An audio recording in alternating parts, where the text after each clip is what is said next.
Bienvenidos a esta sesión de observatorio semanal. El día de hoy vamos a hablar de un tema que está en la nota de los periódicos de todo el país en las últimas semanas y sobre el cual hay mucha polémica y que es particularmente complejo: la justicia por mano propia, el tema de los mal llamados justicieros. Arturo, quizá lo primero que hay que hacer es un poco contextualizar a partir de eventos, de casos, para entender, digamos, por qué este tema se ha instalado hoy de nuevo, porque ya había estado en alguna otra circunstancia histórica, pero en el centro de la opinión pública en México. Sí, Pedro, Eduardo, ¿qué tal? Es muy importante ahorita tomar en cuenta ciertos fenómenos. Tenemos el caso de una persona que se dice privó de la vida a asaltantes, defendiendo ante un asalto en transporte público. Y esto ha sido muy difundido en redes sociales, en medios de comunicación, y creo que ha traído el debate de qué tanto puede defenderse la gente, qué tanto puede defender a otros ante ilícitos. Y yo considero que eso es un debate muy importante porque hay que distinguir lo que es una defensa legítima de lo que es la justicia por propia mano. Me parece interesantísimo, creo que es un primer punto que colocas y sobre el que hay que regresar. Algo que quisieras tú decir sobre el contexto, Dardo, sobre el momento, sobre los eventos, sobre los casos. Pues sí, bueno, el acontecimiento que desató el debate recientemente es este homicidio de una persona que subió a robar a un camión que iba en la carretera México-Toluca. Supuestamente la persona que privó de la vida a estas personas fue en defensa legítima. Sin embargo, también hay testimonios que dicen que ellos ya se estaban retirando del lugar. Ok, entonces sí se vuelve clave esto que nos practicaba Arturo, y te doy la palabra, Arturo, para que nos ayudes a aclarar. ¿Cuál es la diferencia? Tú dices, no es lo mismo defensa legítima que justicia por mano propia. Así es. A ver. Justicia por mano propia sería ejercer por ti mismo tu derecho. Y esto lo prohíbe la Constitución, partiendo nada más de esto. Por propia mano, así que yo tengo un derecho, voy y lo hago efectivo sin recurrir a la autoridad. Okay. Eso sería justicia por propia mano. Defensa legítima es, ante una agresión, reaccionar para evitar la afectación a un bien jurídico, y esto está permitido. Los códigos penales lo contemplan como una causa de exclusión del delito, con una serie de requisitos que quizá más adelante podemos abordar, pero simplemente tenemos que entender que se defienden bienes propios o ajenos ante una agresión, pero debe haber necesidad de la defensa y proporcionalidad del medio. Un poco lo que decía Eduardo, si ya se iban, habría que ver qué tanto era la necesidad de la defensa. Exacto, ¿no? Antes de ir, porque yo sí creo que todos estos elementos y definiciones y principios hay que definirlos bien para que la gente entienda a qué nos referimos con esto de defensa legítima, pero antes te preguntaría, Eduardo, siguiendo la lógica de tu propia intervención, aplicado al caso concreto, desde tu punto de vista, con lo que sabemos, que es lo que nos ha dicho la prensa, no más, ¿se trataría de un caso de defensa legítima o de justicia por mano propia? Bueno, si fuera el caso de que estas personas todavía estaban perpetrando una agresión que pusiera en juego los bienes, los derechos de las personas que estaban en ese momento en el autobús, entonces sería una defensa legítima.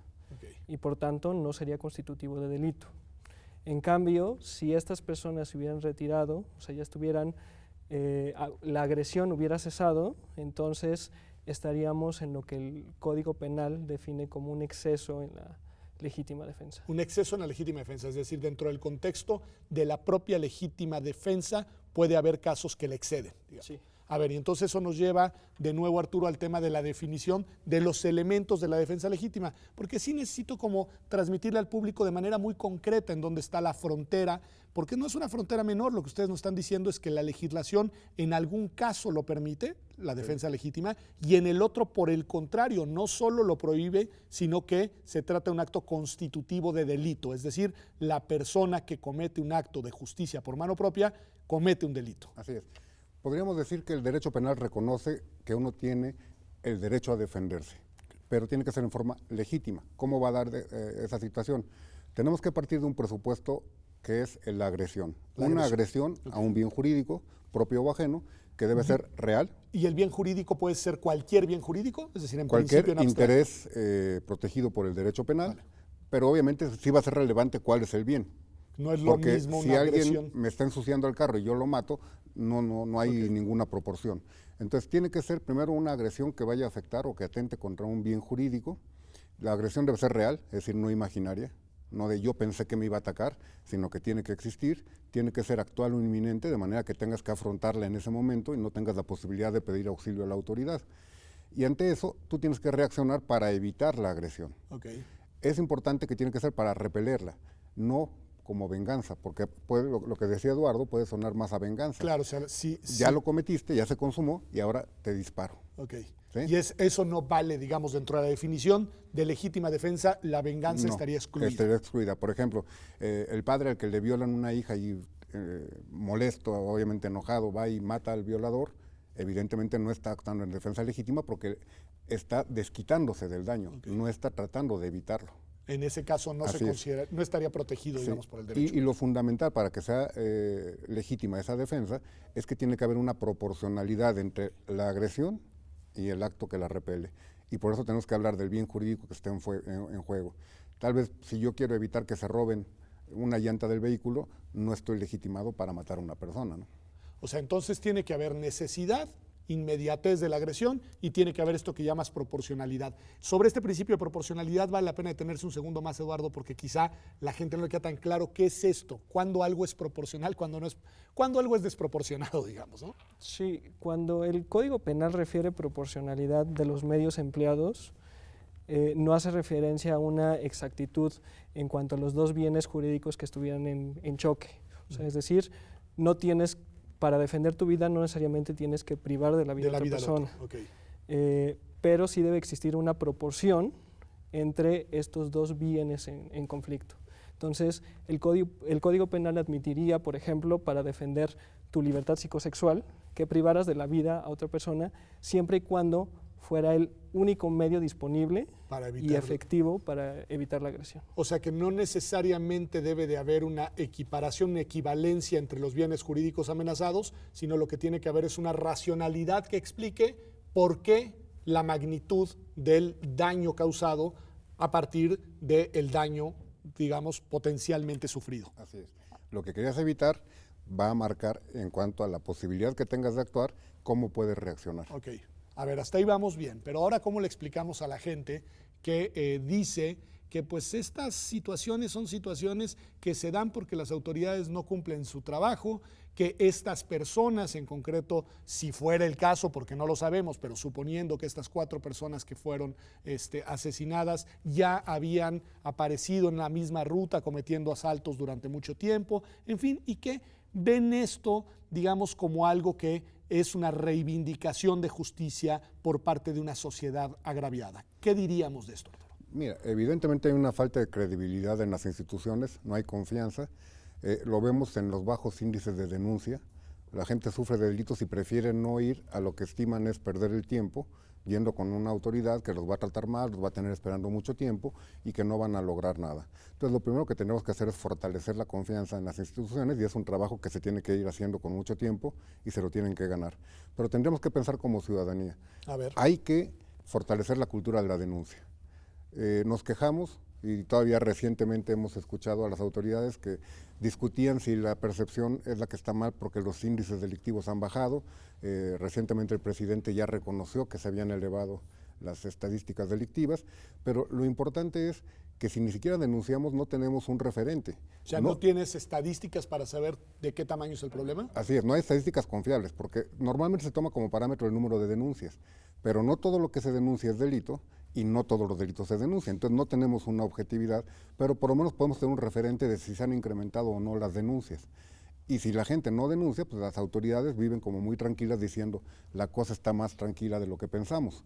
Creo que lo importante es primero ir a denunciar. Okay. Segundo, tratar de estar vigilantes. Ahorita estamos con la implementación del sistema penal acusatorio, que es un sistema más transparente y que podemos tratar también de ir, aunque bien, la investigación tiene sus reservas, podemos tratar de ir viendo cómo se va manejando las investigaciones por parte de la autoridad. El mismo caso que yo denuncié, ¿le puedo dar seguimiento? ¿Puedo enterarme de cómo va evolucionando, de cómo lo van desahogando? Como denunciante, sí. Okay. Como cualquier persona, si vas y pides información, te van a dar una versión pública y no vas a poder enterarte mucho porque eres sí es tú la parte que restrictiva. denuncia, sí puedes estar al tanto de todo el proceso. Sí, sí tienes derecho a conocer lo que está haciendo la autoridad. ¿Tú qué le dirías a la gente que sostiene el argumento del escepticismo ante las autoridades y que de alguna manera, y en eso quiero que regresemos después de un corte, pero que regresemos a pensar, es decir, cuál es la racionalidad que está detrás de quienes apoyan, de quienes justifican y de quienes incluso alientan este tipo de actos de venganza, de justicia por mano propia.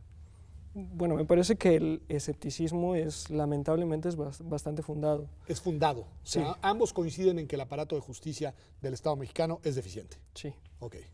Por ejemplo, Guillermo Cepeda Lecuona, que ha hecho uno de los estudios más serios en materia de impunidad, nos refiere que del 100% de los delitos aproximadamente, digo, no se pueden tener cifras tan exactas en esta cuestión, pero solo el 25% se denuncia.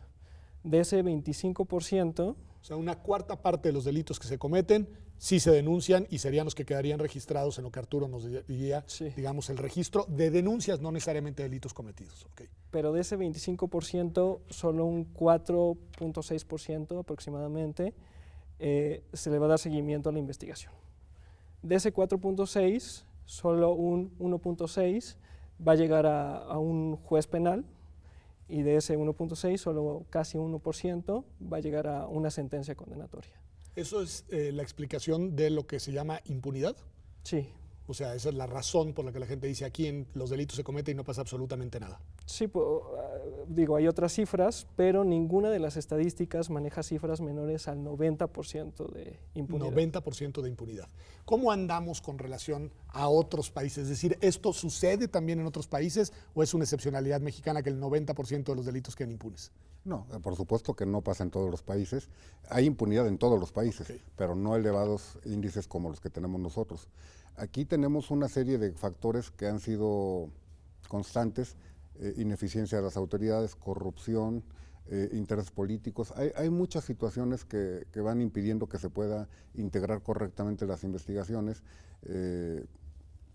No hay la profesionalización a veces de las autoridades y por eso ha habido tanta impunidad.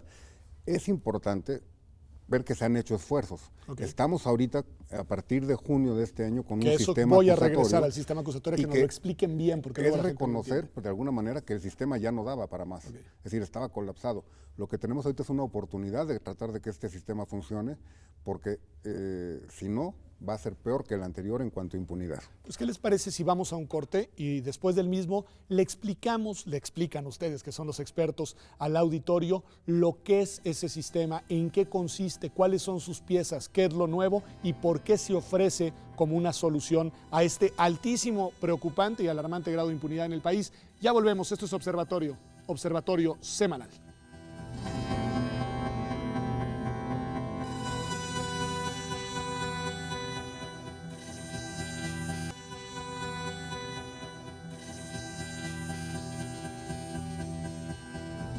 Pues ya estamos aquí de vuelta en Observatorio Semanal, y estamos hablando de este tema de la justicia por mano propia. Ya nos ayudaron a entender en el bloque anterior cuál es la diferencia de esa figura con lo que se considera legítima defensa. También nos ayudaron a ver cuáles son los principios que caracterizan y distinguen a esta figura que, digamos, permite el Código Penal una reacción frente a actos que amenazan nuestros derechos reconocidos, digamos, legalmente. Y también algo muy importante y muy preocupante, nos dieron los datos del contexto de impunidad que quizá ayuda a explicar por qué una franja de la opinión pública se inclina de manera, digamos, aquiesciente, favorable a este tipo de manifestaciones. Pero nos decías, y aquí Arturo es lo que me gustaría que le ofreciéramos al auditorio, que se están haciendo cosas para mejorar las instituciones de justicia en el país y que uno de esos cambios es la transformación de nuestro sistema de justicia penal. Un tema del que se ha hablado mucho,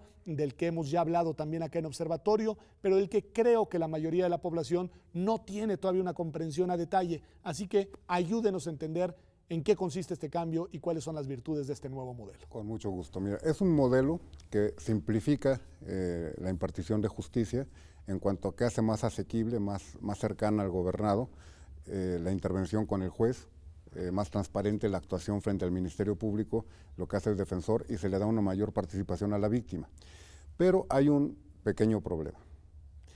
Eduardo nos hablaba de una impunidad muy elevada, con cifras contundentes, pero si nosotros vemos lo que es el planteamiento del sistema de justicia, está diseñado para que a juicio oral no llegue más del 10% de los asuntos. A ver, ¿por qué? Porque se colapsaría el sistema. Es decir, no es lo mismo tener en el sistema anterior teníamos audiencias en un juzgado, 4 audiencias por día, 2 simultáneamente, una en cada secretaría, porque así estaban estructurados los juzgados, y entonces el juez a veces estaba en una, a veces en otra, a veces en ninguna, era muy parejo. Sí, que esa es una de las cosas que se decía. Para que no dijeran que discriminaba, ¿no? Entonces decían, no están las audiencias, pero simultáneamente se estaba llevando el trámite. Y eso hace que se vaya avanzando en forma rápida en lo que es la tramitación de un expediente. Con el nuevo sistema, como el juez tiene que presidir la audiencia, pues el juez tiene que estar programado para un asunto. No puede estar llevando varios al mismo tiempo, y entonces no podríamos O sea, el juez tener... tiene que estar ya en todos los asuntos. Así es, Ok. porque va a estar ahí enfrente y va a estar grabado, y ni modo que digan que estaba el secretario en su lugar. Ok. Entonces, no va a poder estarse tramitando el mismo número de asuntos. La ¿Y dinámica entonces de qué las va a audiencias, pasar con esos asuntos que no se van a tramitar? lo que se va a buscar es que se llegue a salidas alternas o formas de determinación anticipada del juicio. Por ejemplo, Como forma de determinación anticipada tenemos el procedimiento abreviado, en el que tú aceptas tu participación en el hecho y básicamente aceptas la pena con una reducción que se acordó ya con el Ministerio Público, un poco como en las películas, cuando dicen yo me declaro que sí cometí el delito y me imponen y tal entonces ya pena. no vamos al juez porque Y en nos ese momento ahorramos se el resuelve. juicio. Vale. Entonces, bueno, hay una pena atenuada, pero se castiga el delito. Tenemos salidas alternas, como serían los acuerdos reparatorios y la suspensión condicional del proceso. Acuerdos reparatorios, que es, llegas a una solución Nos por pusimos justicia de alternativa acuerdo. y se repara el daño. Me indemnizas o yo qué sé, y ahí queda el Sí, asunto. y la suspensión condicional es una figura que se adelanta de lo que sería un beneficio que se daba con la condena. Porque una de las cosas que siempre he criticado yo en el sistema anterior es que teníamos una gran cantidad de delitos graves que implicaban que enfrentaras el proceso con restricción de libertad, en prisión preventiva. Y te tenían detenido mientras te juzgaban, y ya que te condenaban, te ponían la pena más baja y te permitían salir libre. Entonces, decía, te tienen detenido mientras te juzgan, mientras averiguan si cometiste el delito, y ya que lo comprobaron, te sueltan. Entonces no tenía sentido. O si no lo comprobaron, también te sueltan y te Sí. ofrecen una disculpa y se acabó el asunto. Sí. Pues te sueltan. Sí, te sueltan sin disculpa de por Sí, medio. sin disculpa. Pero a lo que voy, es un sinsentido que te tengo detenido mientras te investigo Y cuando y ya ya que sé que sí confirmo eres el culpable es delito, cuando te sueltan. te libero. Pero esa liberación era porque en muchos casos procedía un beneficio que era la suspensión condicional de la pena. Durante un tiempo estás sujeto a cumplir obligaciones que te marca el juez, reparas el daño y si te portas bien, si cumples con todo, una vez que se vence el plazo, se extingue la responsabilidad y quedas libre de todo problema. Lo que se hace ahora es que ese beneficio se da desde el proceso. Ok. Reparas el daño, te sujetas a las condiciones y evitas seguir el proceso y llegar a una sentencia. A ver, una pregunta, Eduardo, que tiene que ver con esto. Me imagino, no sé, la pregunto desde la genuina, digamos, ignorancia, que estas medidas alternas de solución de los conflictos, estas vías, digamos, para no tener que llegar hasta la etapa de audiencia con el juez, ¿no valen para todos los delitos o sí? No, cada una de estas figuras tiene sus requisitos propios, las hipótesis en las cuales puede operar, excepto el procedimiento abreviado, que ese sí procede para todos los El delitos. procedimiento abreviado, sí, es decir, la posibilidad de que la persona reconozca su falta de manera anticipada Así y es. entonces se haga cargo de su pena, eso sí vale para todos los delitos. Así es. Pero las medidas alternas no. No, Por todas las ejemplo, demás ¿para no. qué delitos sí, para qué delitos no? En general son delitos que se persiguen por querella, delitos cuyo... Querella quiere decir que alguien fue y se quejó de alguien. Sí, o sea, hay los delitos se pueden perseguir de oficio, que es Ajá. cualquier persona puede presentar una denuncia ¿Sí? y no tiene que ser la víctima, el ofendido o un familiar, no tiene que ser nadie porque es de interés público, Ok. entonces puede presentar la denuncia y de oficio La autoridad inicia la tiene que- investigación. Y en cambio los de querella, solo determinadas personas, porque sus bienes jurídicos estuvieron vinculados en el hecho ilícito, pueden presentar esa querella. Y son para estos delitos que son de querella los que, digamos, tienen mayores posibilidades de soluciones anticipadas de común acuerdo entre las Si es partes. querella, también delitos patrimoniales cometidos sin mecanismos violentos, Ok. delitos que no excedan de determinada punibilidad, son distintas hipótesis. Ok, vamos a suponer que alguien es víctima de un delito. Nada más cuéntenos un poco qué es lo que tiene que, o sea, por qué pasos va a pasar, qué va a suceder. Una persona, tú nos decías, Arturo, en el bloque anterior, que desde tu punto de vista es muy importante que la gente sí denuncie, aunque sea para tener las estadísticas actualizadas, las denuncias deberían de presentarse. Bueno, va una persona y presenta una denuncia. ¿qué va a suceder? ¿Qué se va a activar? Es decir, en este nuevo sistema penal, ¿cuáles son los pasos, las etapas por las que va a atravesar esta persona? Mira, el Ministerio Público o la policía van a recibir la denuncia. Si la recibe la policía, se la turna al Ministerio Público para que con su conducción indique qué es lo que hay que hacer y la policía se va a abocar a la investigación. Una vez que se recaben los datos de prueba, que es lo que nos marca el sistema, es decir, los indicios derivados de las investigaciones que realizan las autoridades, insisto, policías, ministerios públicos, con el auxilio de peritos, si se establece que se puede justificar la posibilidad de una comisión de un hecho que la ley señala como delito y de que una persona lo cometió, ya pediría llevar esto ante un juez de control. Nada más si quisiera aclarar una cosa que también es importante.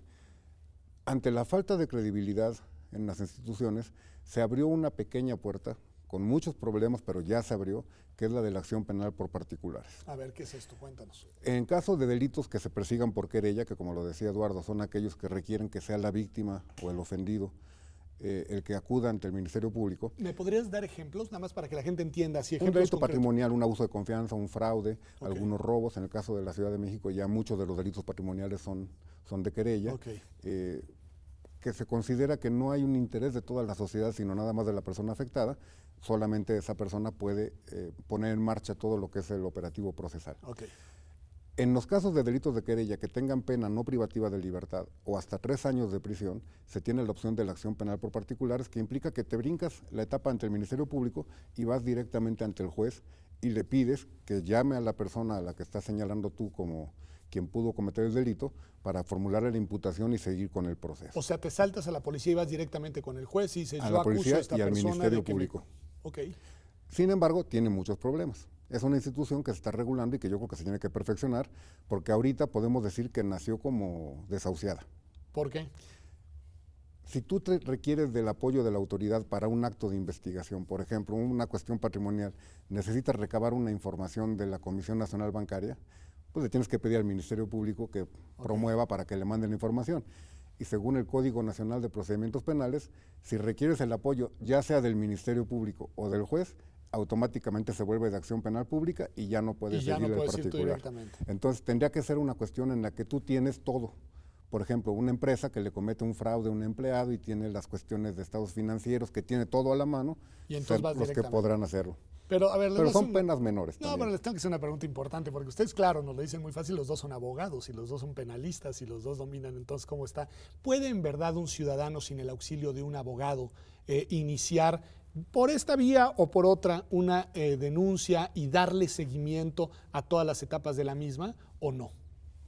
Bueno, vaya, aquí tendríamos que diferenciar un poco entre un acceso a la justicia formal y un acceso a la justicia material. A ver, haz la diferencia y vamos a la respuesta, a ver. Formalmente cualquier persona podría hacerlo. Formalmente, que porque la legislación lo permite, etcétera. Sí, siempre que cumpla con los requisitos de ley, siempre que sean estos delitos que admiten esta posibilidad. Pero, vaya, los procesos penales son técnicos, son complejos, la autoridad no siempre está tan al servicio de la sociedad, entonces generalmente quien tiene los recursos financieros para poder afrontar este tipo de situaciones es quien realmente va a poder acceder y ejercer estos derechos. Ok.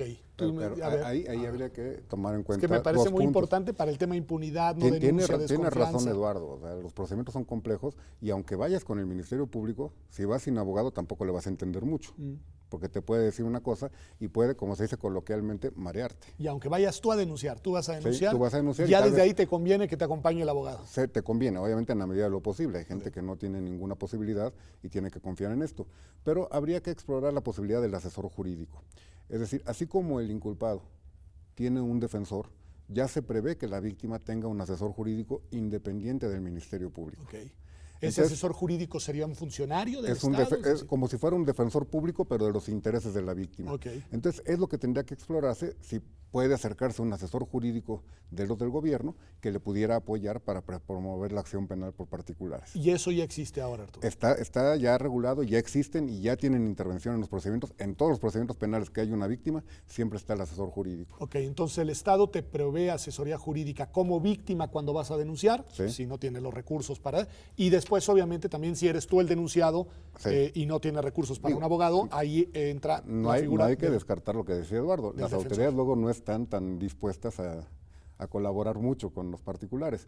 Por eso les decía, luego no quieren denunciar porque los van a tratar mal, les van a decir, no, vete a otra ventanilla, aquí no se puede, y les inventan cualquier cantidad de cosas. O les dicen, ¿sabe qué? Mejor no denuncie, va a perder el tiempo. ¿Por qué? Porque no quieren trabajar o porque bajan la estadística delictiva. Es decir, hay muchos factores. Entonces, la verdad es que sí es un viacrucis involucrarse en esta cuestión del procedimiento penal para mucha gente. Pues bueno, pues con esa idea del viacrucis y de las dificultades que supone, nos regresan ustedes al punto de partida, Ok. que es, digamos... ¿Qué hacemos cuando hay un delito y cómo denunciamos? Exactamente. Bueno, decíamos, vas ante el Ministerio Público, vas ante la policía, presentas la denuncia y ya ellos tienen que trabajar coordinadamente en la investigación. Insisto, tienen que recabar datos, tienen que ir a buscar elementos. Y sí, Si hay elementos, acuden ante un juez, que Ok. ahora se conoce como un juez de control, ok. y le piden una audiencia inicial. Depende si había detenido o no, si ponen a disposición a la persona o piden que se le cite o se le gire una orden para que lo presenten o para que lo aprendan, dependiendo del supuesto, y ya se pueda tener la presencia ante el juez. A partir de ahí se va a realizar una audiencia que se llama la audiencia inicial, donde se van a realizar muchas actividades. Si estaba detenido por flagrancia o urgencia, flagrancia es cuando te tienen en el momento de los hechos, urgencia cuando, Van por siendo ti. un delito grave, hay riesgo de que te sustraigas de la acción de la justicia y no se puede ir ante el juez. Entonces el Ministerio Público puede ordenar tu detención. En estos dos supuestos, flagrancia y urgencia, se tiene que hacer una valoración por parte del juez de control para ver si fue legal la detención. Vamos a detenernos ahí y ahí nos quedamos y volvemos después de un corte. De acuerdo. Y ya estarán acá con nosotros también nuestras acompañantes en el programa de hoy, Mayra e Itzel. Regresamos. Esto es Observatorio Semanal.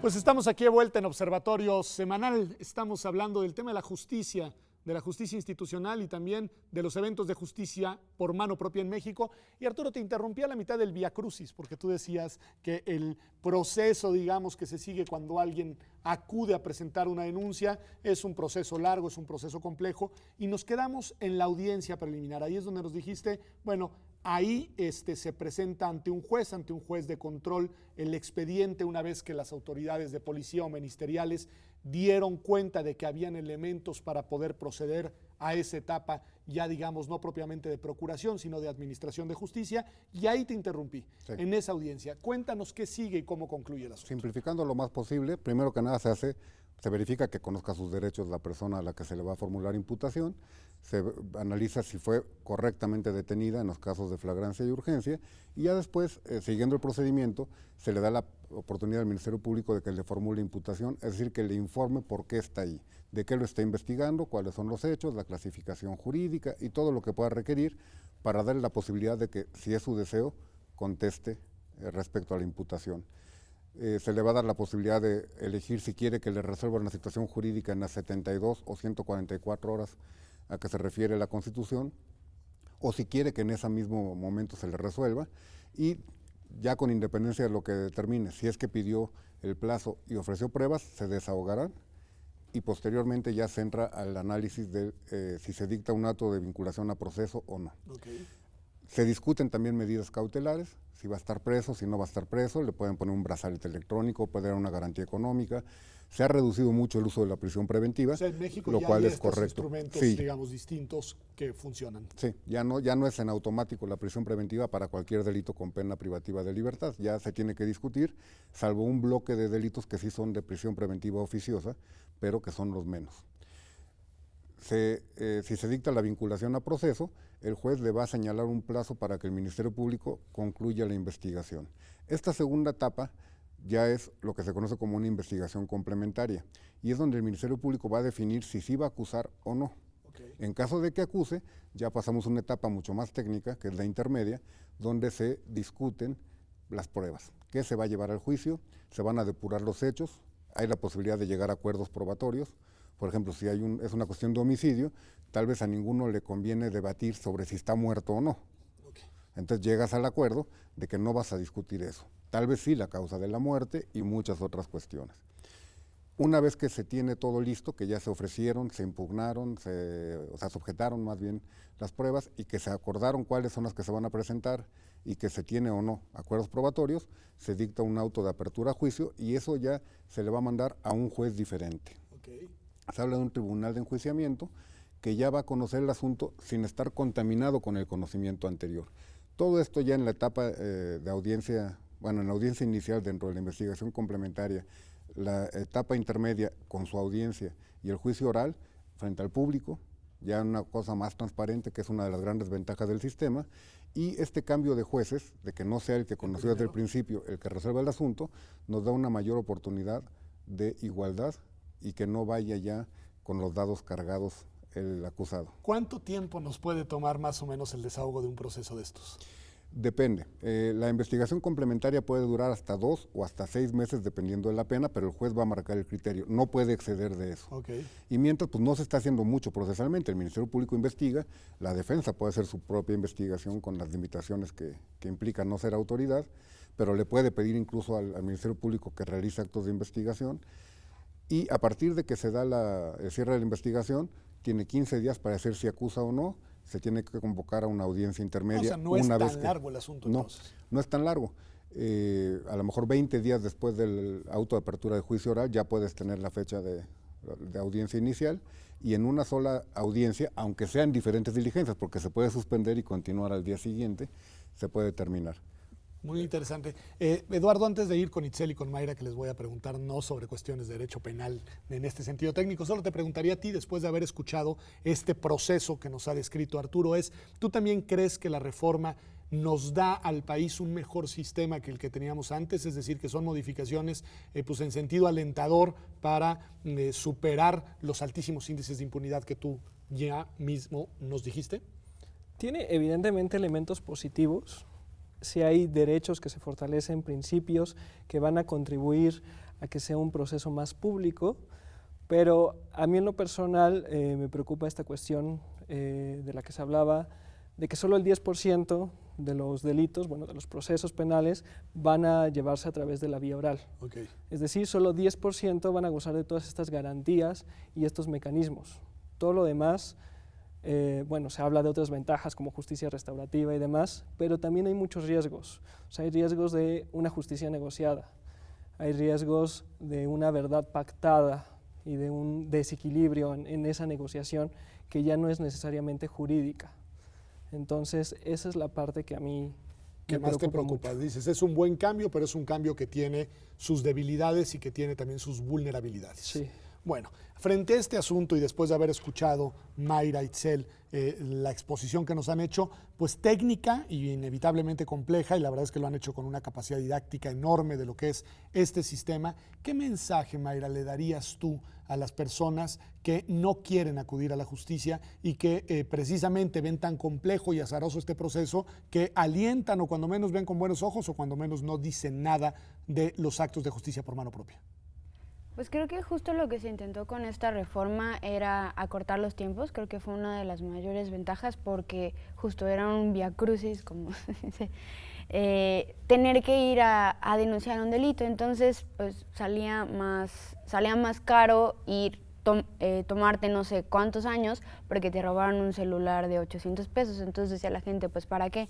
Y el problema es que eso nos lleva a los índices de impunidad donde solo 1% de los delitos se castigan y además que si vamos a cambiar esas cifras, creo que también parte de que las personas vayan a denunciar, porque definitivamente es súper desalentador que veamos que casi nada se está castigando, pero pues también no todos los delitos son perseguidos de oficio por el Ministerio Público. Si nosotros como ciudadanos tenemos que activar la justicia, y pues es una forma de voto de confianza a las instituciones, que creemos en ellas porque por ellas mismas no van a funcionar. A ver, ese voto de confianza, ¿lo tienes?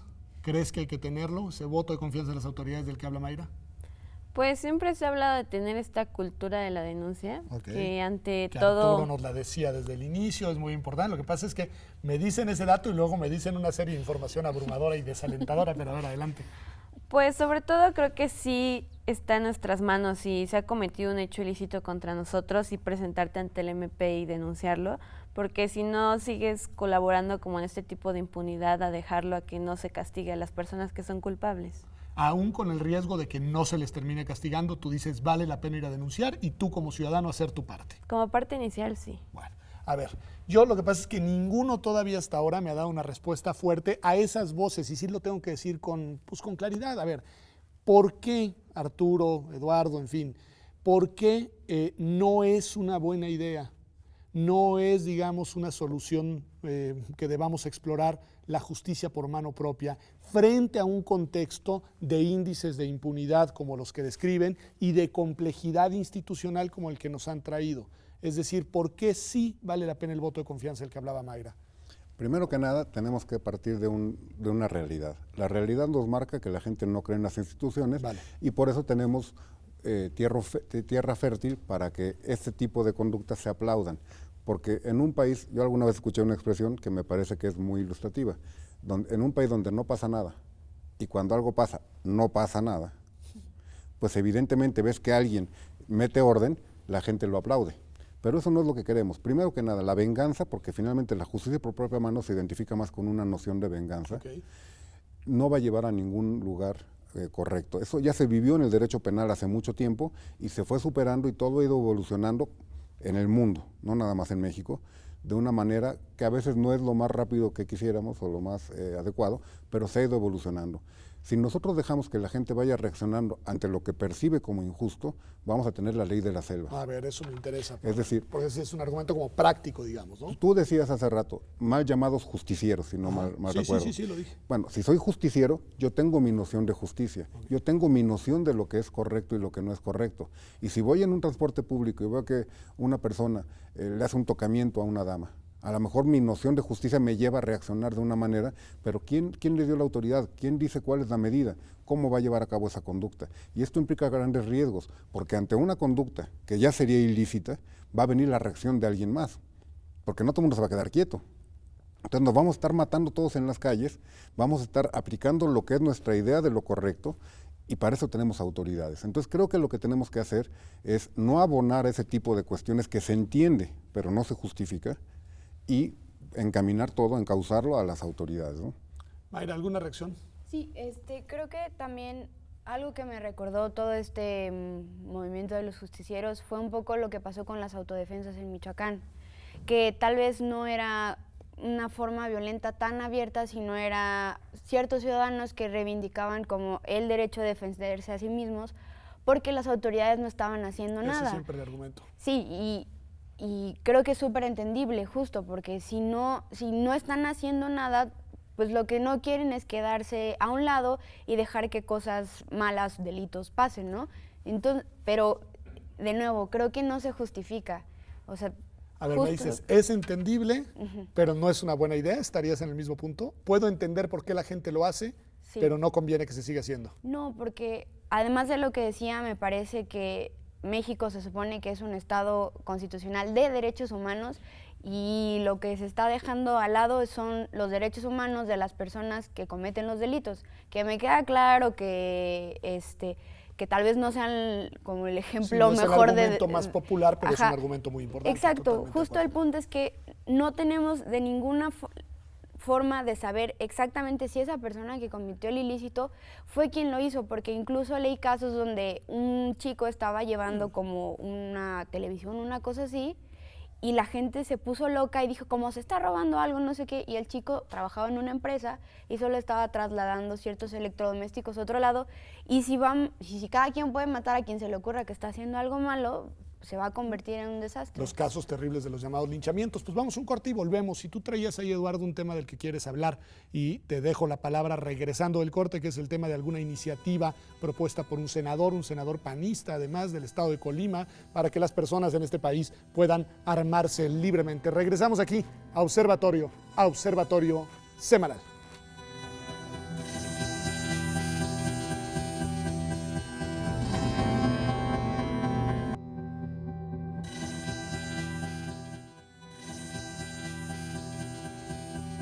pues estamos de vuelta aquí en Observatorio Semanal y le decía antes del corte que Eduardo traía un tema que querías colocar sobre la mesa que tiene que ver con esto de la justicia por mano propia, de esto que Mayra describía como el gran riesgo de que cada quien con sus concepciones de justicia termine, digamos, intentando reivindicar lo que le parece justo en las calles.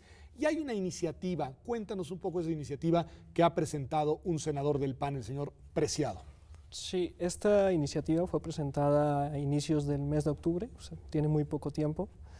Es una iniciativa de reforma al artículo 10º constitucional. Actualmente el artículo 10º reconoce un derecho de posesión de armas de fuego en el domicilio para efectos de seguridad y defensa legítima, pero no un derecho de portación de armas de fuego. O sea, puedo tener un arma en mi casa, no puedo pasear con un arma por las calles de la ciudad. Así es. Okay. Lo que propone este senador, el senador Preciado, es que esta posesión de armas se lleve además a los vehículos y a los establecimientos comerciales. Es decir, pues es hasta cierto punto un doble discurso, es una idea de sí, o sea, un alto a la violencia, pero también de establecer hasta cierto punto más herramientas, más instrumentos para generar esta violencia privada. O sea, armados en los restaurantes. Sí.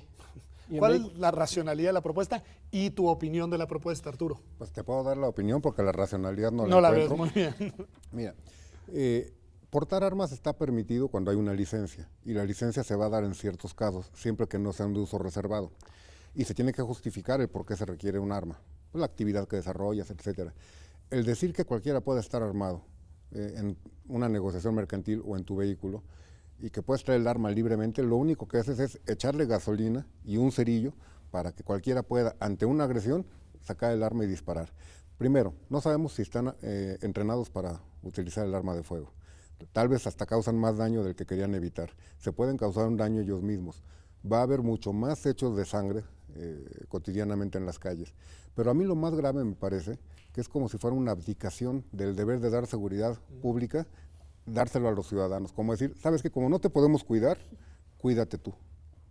No, es tremendo. Es tremendo y además hay que decir que el senador dijo, y no es cierto, que hay un estudio del Instituto de Investigaciones Jurídicas que respalda esa propuesta. Eso no existe. Habrán opiniones, como es normal en todas las universidades sobre el tema, pero no hay para nada un estudio y mucho menos un apoyo, una propuesta en esa dirección que nos conduciría por el terreno de lo que viven en algunos lugares de Estados Unidos, que es terrible. Te pregunto a ti, tu reacción a eso, ¿cómo lo ves, Mayra? ¿Qué opinión dirías? ¿Por qué sí, por qué no? Me parece una pésima idea. Una pésima idea. Sí, pésima. Justo porque nada más va a alimentar al clima de violencia. Y un poco de lo que me preguntaba de las personas que el último evento que como que inició la discusión fue el del asalto en un camión. En un camión, las 4 personas. Ajá, donde alguien sacó un arma y... Claro, es un buen ejemplo. Sí, y mató a 4 personas. Y lo que me preguntaba era, ¿de dónde sacó esa persona esa arma? Entonces, si se va a poder de forma muy sencilla adquirir armas, esto va a pasar todos los días. Y sí, creo que solo empeora las cosas. Y además que, por ejemplo, de por sí me parece peligroso que incluso en casas donde hay niños, donde hay cosas, creo que se puede dar a que haya muchos accidentes, porque justo las personas no las saben usar y tal vez no están bien controladas, etcétera. Entonces creo que es muy, muy problemático. Sí. Itzel, tu reacción, intentando darle un poquito de sentido a los que dicen que es una buena idea. Es decir, pensemos en estos ciudadanos que creen que ir armados por las calles les va a dar más seguridad e intentemos ver qué racionalidad hay ahí detrás. Es que desde el modo en que lo veo no puedes combatir violencia con más violencia, porque tenemos dos factores, un Estado que ya no puede garantizar la seguridad de sus ciudadanos y por otro lado tenemos a gente que verdaderamente está enojada por esa impunidad y porque todos los días se suben a asaltar a los camiones. Entonces creo que lo único que se va a provocar con esta iniciativa es que las personas tomen venganza hacia otros Justo lo que decía individuos. Arturo, es decir, una lógica de venganza en la que el Estado claudica ya a impartir justicia. Y sobre todo por el enojo, porque los humanos somos de determinada manera violentos. Al momento de reaccionar no te das cuenta, no estás siendo racional en lo que vas a provocar y eso puede causar que se den, como dicen, muchos sucesos de sangre, que haya matazones por todos lados, como en Estados Unidos y los tiroteos.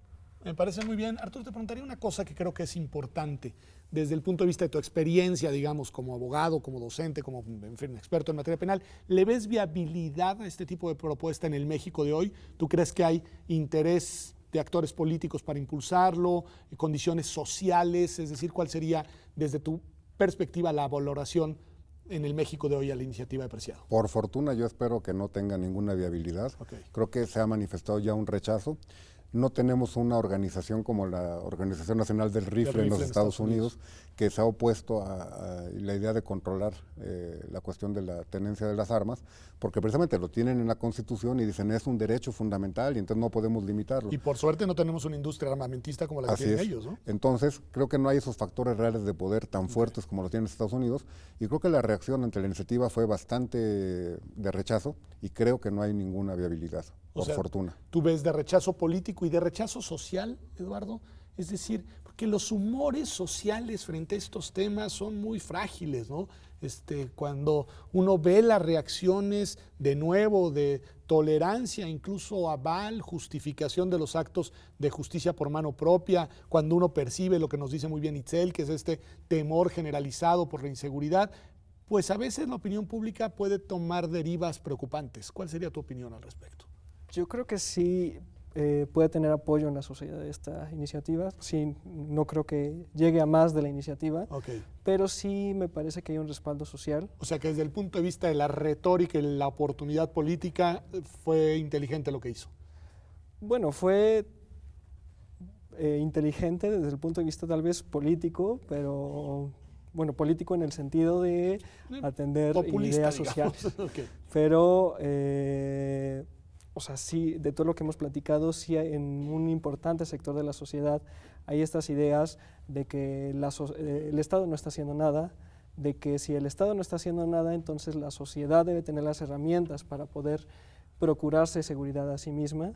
Entonces sí hay un ambiente que favorece todas estas ideas. O sea, tú dirías que sí puede haber un contexto, digamos, de aceptación social a la propuesta. Y frente a esa, digamos, clima social, necesito que rompan una lanza en 30 segundos cada uno a favor de la ruta institucional. Es decir, ¿por qué mejor seguir apostando por construir eso que tú llamabas un Estado constitucional de derechos? Si en los hechos, pienso como probablemente muchos de los televidentes, sabemos lo que pasa todo el día en las calles y no está ahí el Estado, no solo para protegernos, sino para impartir justicia y para hacer que los actos delictivos tengan consecuencias. Mayra. Pues creo que se remonta a una vieja discusión del gobierno de las leyes y la de los hombres, y me parece que el gobierno de los hombres o de los seres humanos es volátil porque pues somos emocionales, entonces en cualquier momento podemos hacer algo de lo que nos vamos a arrepentir, y las instituciones, en particular el derecho penal, es una forma de institucionalizar que alguien se merece un castigo, pero que tiene que ser a través de un proceso racional y muy pensado para poder llegar a los castigos que sean necesarios. Está muy bien, es decir, la civilización, digamos, punitiva, ¿no? Pero hay un dato que es importante, es mucho más fácil tener eficacia en materia de justicia penal si tienes menos delitos, y acá tenemos un problema de un incremento fuerte de delitos. La parte de prevención, Arturo, ¿qué decir? Estamos muy mal. Muy mal. Prevención sí estamos mal, no hay políticas realmente adecuadas. Desafortunadamente en México parece que se piensa que la prevención es mediante la expedición de leyes penales y tenemos un expansionismo penal. Pasa cualquier cosa de impacto y viene una reforma a la ley penal para crear un tipo y decir ya lo podemos castigar. Pero no hay una medida realmente adecuada para tratar de evitar las conductas antisociales y específicamente las delictivas. ¿Y cuáles podrían ser, Eduardo, esas medidas preventivas que no hay y que ustedes como expertos en derecho penal, viendo otras experiencias, creen que deberíamos de incorporar en México? Bueno, tal vez la respuesta sea usar menos derecho penal. Okay. O sea, derecho penal no va a ser mucho por prevenir delitos. Derecho penal tiene ciertos objetivos, cierta racionalidad de evitar estos castigos irracionales, de asegurar que una persona solo sea condenada si es realmente culpable de un delito. Pero la prevención de los delitos tiene que estar basada en políticas científicas, en políticas no necesariamente que solo construidas por abogados, sino que intervengan sociólogos, antropólogos, criminólogos, el uso de la ciencia, y también aspirar más que a una justicia penal a medidas que consoliden una justicia social. Nos decías, pensando en esto, Itzel, tú y también Mayra, que las personas tienden a reaccionar de manera violenta, volátil, etcétera, y que por lo mismo hay que contar con instituciones que mediaticen ese tipo de reacciones. ¿Hay una dimensión también cultural sobre la que se tiene que trabajar? Y en su caso, si hubiera esa dimensión cultural, ¿cómo podríamos incidir en una cultura de la no violencia, del no delito, del no abuso? Por supuesto que sí lo hay. Siento que en nuestro país se combate mucho los delitos mediante la sanción, cosa que debería cambiarse. No solamente se debe castigar, sino también proporcionar, precisamente como dices, cultura y educación a las personas para que, no sé, aprendan a respetar a los demás o las cosas de los otros. Y siento que sí debe haber un cambio cultural en toda la sociedad para que los delitos no sigan fomentándose y sobre todo que no sigan festejándose cualquier conducta violenta que pueda suscitarse tanto de personas que cometen delitos como las que responden a ellos de manera violenta también. O sea, tú dirías que en esa variable cultural se puede hacer algo. Arturo concluye el programa con una reflexión sobre este tema, sobre todo tú que eres un profesor universitario, es decir, ¿qué hay ahí que se pueda hacer? Mira, yo apuesto por las instituciones y hay que fortalecerlas y hay que trabajar todos. Como sociedad hay que estar pendientes de lo que hace la autoridad y podemos utilizar redes sociales, no nada más para estar denunciando a alguien que se peleó con una mesera y decir ahí está el Lord Mesera o X por el estilo. Hay que hacer un trabajo serio, hay que dar seguimiento. Ahorita que las audiencias van a ser públicas, que la gente vaya, que se involucre, que vea cómo se imparte justicia y sobre todo tomar conciencia de que lo que nos conviene como sociedad no es que cada persona sea un justiciero, sino que estemos pensando en que la autoridad sea quien nos proteja y exigirle a la autoridad una política de cero tolerancia a los abusos y de cero tolerancia a la impunidad y a la corrupción. Tiene que empezar porque la sociedad tome un papel activo también. Pues estupendo, pues con esta conclusión me quedo yo, no sé usted, aquí en Observatorio Semanal, una conclusión que nos invita a pensar que la vía institucional es la única vía realmente efectiva para lograr una convivencia pacífica, no solo en México, sino en cualquier sociedad humana. Nos vemos aquí el próximo domingo, como todas las semanas, en TV UNAM.